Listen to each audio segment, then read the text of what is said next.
গঙ্গাসাগর মেলার আগেই এ যেন মিনি গঙ্গাসাগর। সাপের উপদ্রব থেকে বাঁচতে মা মনসাকে তুষ্ট করার লক্ষ্যে নাগ মেলায় পুণ্যার্থীদের জনজোয়ার, বিজ্ঞানের সঙ্গে দেবশক্তির মেলবন্ধন। মেলা ঘিরে মানুষের উন্মাদনাকে ক্যামেরাবন্দি করলো বার্তা এখন। এদিকে শীতের মরশুমে ব্যস্ত শিউলি, চলছে নলেন গুড়ের জন্য খেজুর রস জোগাড়ের যুদ্ধকালীন প্রস্তুতি। অসাধু ব্যবসায়ীদের হাত ধরে চলছে ভেজাল গুড়ের রমরমাও। মোয়া আর পিঠেপুলির স্বাদ নিতে মুখিয়ে গ্রাম বাংলা। আসবো বিস্তারিত খবরে।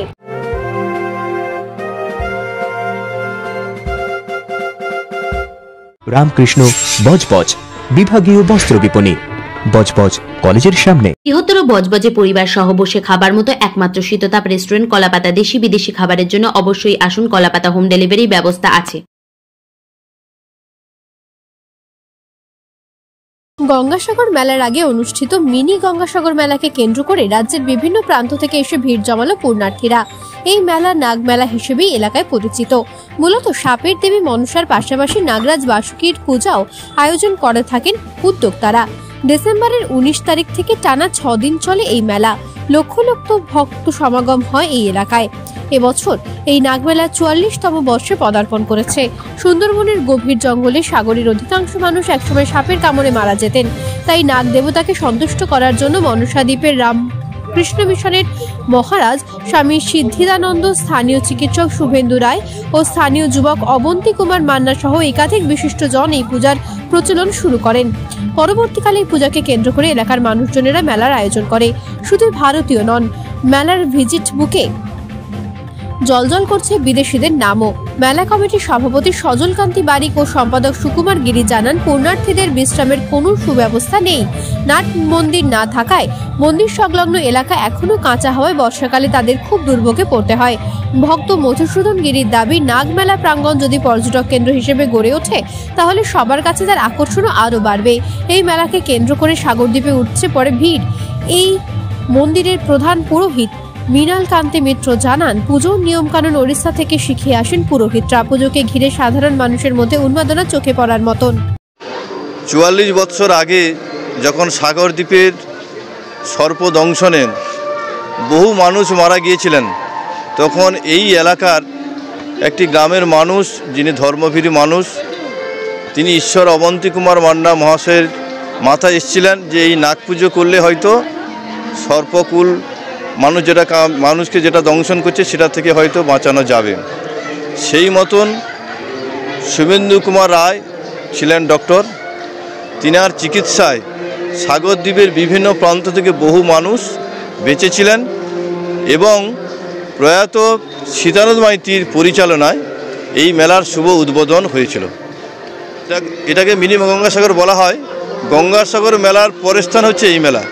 এই মেলার এত মানুষের সমাগম, লক্ষ লক্ষ মানুষের সমাগম এই মেলার মধ্যে ঘটে, যেটা আমাদের মধ্যে সবথেকে বড় পুজো যেদিনকার হয় নাগরাজ বাসুকী দেবের পুজো।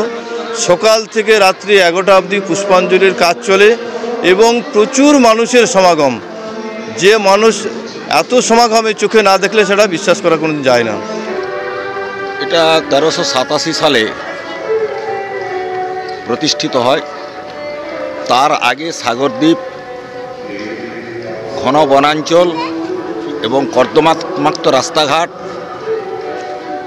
মানুষ অত্যন্ত কাদার মধ্যে চলাচল করত। তখন কোনো বাঁধাই রাস্তা ছিল না, ঝোপঝাড় জঙ্গল পরিপূর্ণ ছিল। তৎকালীন বছর 3-4 1387 আগে প্রচুর সাপের দেখা দেয়।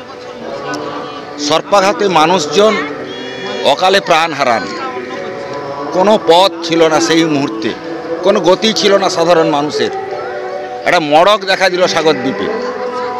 আস্তে আস্তে করে এখানকার একজন ডাক্তারবাবু, এলোপ্যাথিক ডাক্তারবাবু শুভেন্দু শেখর রায়, তিনি এই নাগ মন্দিরের কিছু দূরে দক্ষিণ দিকে মনসা সেবা সদন বলে একটা সরকারি প্রতিষ্ঠান গড়ে দেওয়া হলো পঞ্চায়েত থেকে। সেইখানে বসে তিনি সমস্ত সাপে কাটা রোগীদের মা মনসাকে পুজো পদ্ধতি করে সেখানে দুধ কলা টলা দিয়ে, তারপরে তিনি সকালে উঠে দুধ কলা দিয়ে পুজো পদ্ধতি করে তিনি সেই সমস্ত রোগীদের আস্তে আস্তে পরিষেবা দিতে লাগলেন। যাই হোক, অলৌকিক ঘটনা হতে পারে, মায়ের কৃপা হতে পারে, যাই হোক না কেন আস্তে আস্তে করে সাপে কাটা রোগীরা পরপর ধীরে ধীরে তারা ভালো হতে থাকলো। সেইটা প্রায় বছর চারেক চলে। সাপে কাটা রোগী কিন্তু বৃদ্ধি হচ্ছে। তৎকালীন কিছু কিছু বুদ্ধিজীবী শুভানয়দী ব্যক্তিবর্গ 1387 সালে স্থানীয় রামকৃষ্ণ মিশন আশ্রমের বড় মহারাজ শ্রীমৎ স্বামী সিদ্ধিদানন্দ এবং পাশেই রামকৃষ্ণ মিশন হাই স্কুলের পণ্ডিত মশাই দিবাকর পানিগ্রাহী এবং স্থানীয় একজন সাধারণ মানুষ অবন্তী মান্না বলে একজন খুব সাধারণ মানুষ একজন, সে এবং সীতানাথ মাইতি, উনি দীর্ঘদিন সম্পাদকের দায়িত্বে ছিলেন, উনি নিকুঞ্জ বিহারী দত্ত, সাগরের এইরকম কিছু কিছু মানুষ বিদগ্ধ ব্যক্তিবর্গ ওনারা একত্রিত হয়ে সাগর দ্বীপবাসীকে কী করে রক্ষা করা যায় এই সাপের মড়ক থেকে তারা চিন্তাভাবনা করে শেষ পর্যন্ত নাগরাজ বাসুকী দেবের পুজোর একটা সিদ্ধান্ত নিলেন। নাগরাজ বাসুকী দেবের পুজো করতে গেলে পরে তার ধ্যান ধারণা, তার মন্ত্র, তার প্রতিমা, তার ক্রম কোথায় পাওয়া যাবে? শেষ পর্যন্ত সকলে মিলে সিদ্ধান্ত গ্রহণ করলেন যে না, যেখান থেকে হোক বাবার প্রতিমূর্তি সহ ধ্যান মন্ত্র সহ পূজার প্রণালী নিয়ে আসতে হবে। দিবাকর পানিগ্রাহী মশাই, পণ্ডিত মশাই, উনি পুরীতে গেলেন। পুরীতে গিয়ে সেখান থেকে মুক্তি মণ্ডপ বলে একটা জায়গা আছে, মুক্তি মণ্ডপে সমস্ত প্রবীণ সাধু সন্তরা সেখানে থাকেন, যারা রিটায়ার্ড হয়ে গেছে, তাদের কাছে থেকে উনি এই পুজোর সমস্ত পরিকল্পনা, ধ্যান ধারণা, পূজার মন্ত্রতন্ত্র ইত্যাদি নিয়ে এসে এখানে পৌঁছান। সেই মোতাবেক তখন বাবার পূজা শুরু। তবে আজকের যেভাবে মন্দির দেখছেন সেভাবে ছিল না। হোগলা দিয়ে, তারপলিন দিয়ে ঢেকে কোনো রকম করে পুজো পদ্ধতি হয়েছিল। পুজো পদ্ধতি হওয়ার পরে 1 বছরের জন্য পুজো, কিন্তু সাগর দ্বীপবাসী তৎকালীন চিন্তা ভাবনা করলো না, 1 বছর পুজো করলে হবে না, 3 বছর পুজো করতে হবে। তো 3 বছর পুজো হলো।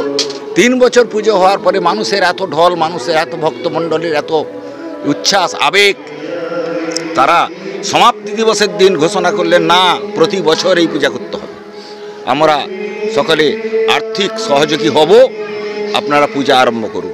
সেই থেকে আজ বোধহয় 44 কি 45 হতে বছর পূজাটা হচ্ছে।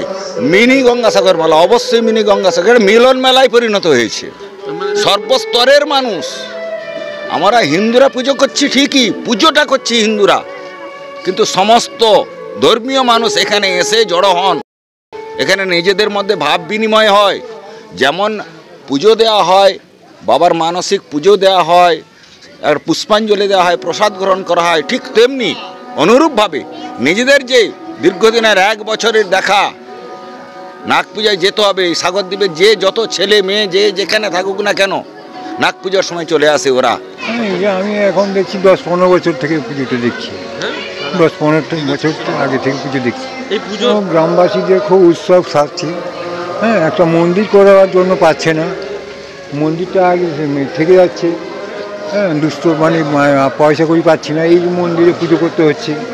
একটা লান মন্দির করবো বলে সে পয়সা পাওয়া যাচ্ছে না। জায়গা থেকে সব সময়ের জন্য গঙ্গাসাগর থেকে যেসব জমযাত্রী আসে সেসব এসে এখানে তীর্থ করে যায়। প্রথম মেলা হচ্ছে এইটা আমাদের। হ্যাঁ, অনেকই মেলা হয় সাগরের মধ্যে, কিন্তু বৃহত্তম মেলা হচ্ছে সাগর, দ্বিতীয় সাগর হচ্ছে এইটা। উত্তরের হিমেল হাওয়া ও হালকা কুয়াশায় দক্ষিণবঙ্গের জেলাগুলিতে শুরু হয়েছে শীতের আমেজ। শীতের আগমনের সঙ্গে সঙ্গে কদর বেড়েছে খেজুরের রসের। ডায়মন্ড হারবার, জয়নগর, কুলতলি, কাকদ্বীপ ও সাগর সহ বিভিন্ন প্রান্তরে চলছে খেজুর গাছ কেটে রস সংগ্রহ করে গুড় তৈরির কাজ। শীতের মরশুম শুরু হতেই বাড়ছে নলেন গুড়ের চাহিদা। খেজুর রস ফুটিয়ে তৈরি করা হচ্ছে ঝোলা গুড় কিংবা পাটালি। শীতের আবহে গ্রাম বাংলার ঐতিহ্য মতো ঘরে ঘরে খেজুর রস দিয়ে তৈরি হয় হরেক রকমের পিঠে ও পায়েস। তাই লক্ষ্মী লাভের আশায় খেজুরের রস সংগ্রহ ও গুড় তৈরিতে ব্যস্ত এক শ্রেণীর মানুষ। অল্প কিছুদিনের মধ্যেই বাজারে মিলবে পিঠে, পায়েস সহ নানা মুখরোচক খাদ্য। খাবার তৈরির ধুম লেগে যাবে গ্রামে গ্রামে। তাই এখন থেকেই ব্যস্ত শিউলিরা। 43 বছর ধরে এই পেশার সঙ্গে যুক্ত ডায়মন্ড হারবারের এক শিউলি শাহজাহান শেখের দাবি, এখন বাজারে নলেন গুড় হিসেবে যে গুড় বিক্রি হচ্ছে সেই গুড় আসল নয়, নকল। কিছু পরিমাণ গুড় ও চিনি মিশিয়ে অসাধু ব্যবসায়ীরা নলেন গুড় হিসেবে বাজারে বিক্রি করছে নলেন গুড়, নকল গুড়। গাছ থেকে রস সংগ্রহ করে সেই রসকে ফুটিয়ে তৈরি করা হবে সুন্দরবনের অতি পরিচিত নলেন গুড়। এই গুড় জয়নগরের প্রসিদ্ধ মোয়াতেও ব্যবহার হয়। এই ঐতিহ্যবাহী নলেন গুড়ের স্বাদ আস্বাদন করতে দূর দূরান্ত থেকে ডায়মন্ড হারবার কেল্লার মাঠে ছুটে আসেন মানুষজন। শীতের শুরুতে কনকনে শীতকে উপেক্ষা করে খেজুর গাছ থেকে রস সংগ্রহ করতে ব্যস্ত শিউলিরা।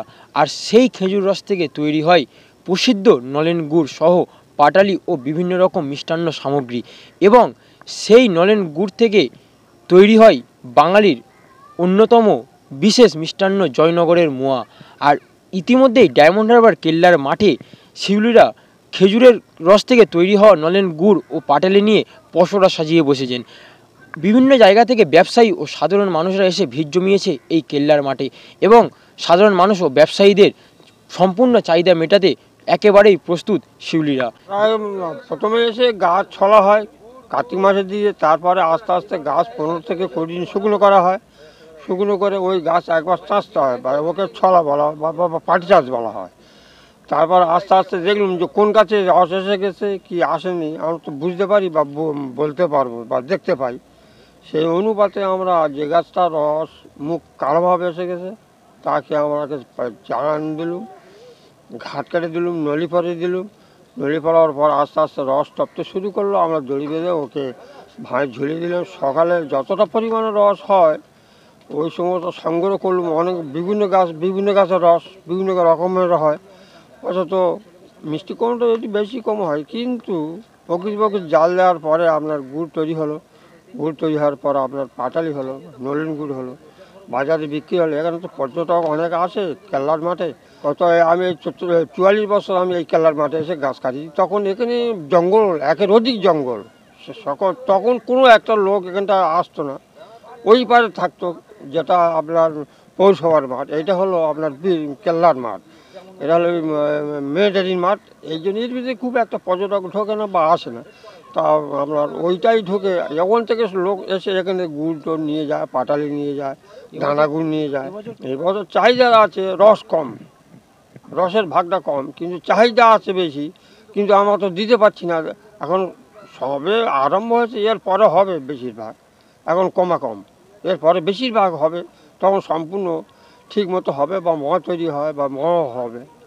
আমার বাড়ি এই ডায়মন্ড থানা, এখানেই বাড়ি। এখানে এসেছিলাম, আমরা দূর দূরান্ত থেকে অনেক মানুষ এখানে আসে। এখানে অরিজিনাল গুড় পাওয়া যায়, সেই হিসাবে পাইকারির লেনদেনের জন্য আসা। এখানকার থেকে মাল বিভিন্ন জায়গায় রপ্তানি হয়। আর এখানে গুড় সম্ভবত আমাদের চোখের সামনেই এখানে খেজুর গাছ থেকে কাটে এবং আমাদের সামনেই তৈরি হয়। খুব ভালো প্রজাতির গুড় পাওয়া যায় এখানে। এই গুড়ের সঙ্গে আরও নানান রকম জিনিস আছে, তবে গুড়টা বেশি প্রচলিত। নেপথ্য ভাষ্যে ডোনা জানার সঙ্গে গঙ্গাসাগর ও ডায়মন্ড হারবার থেকে প্রীতম ভান্ডারের রিপোর্ট বার্তা এখন।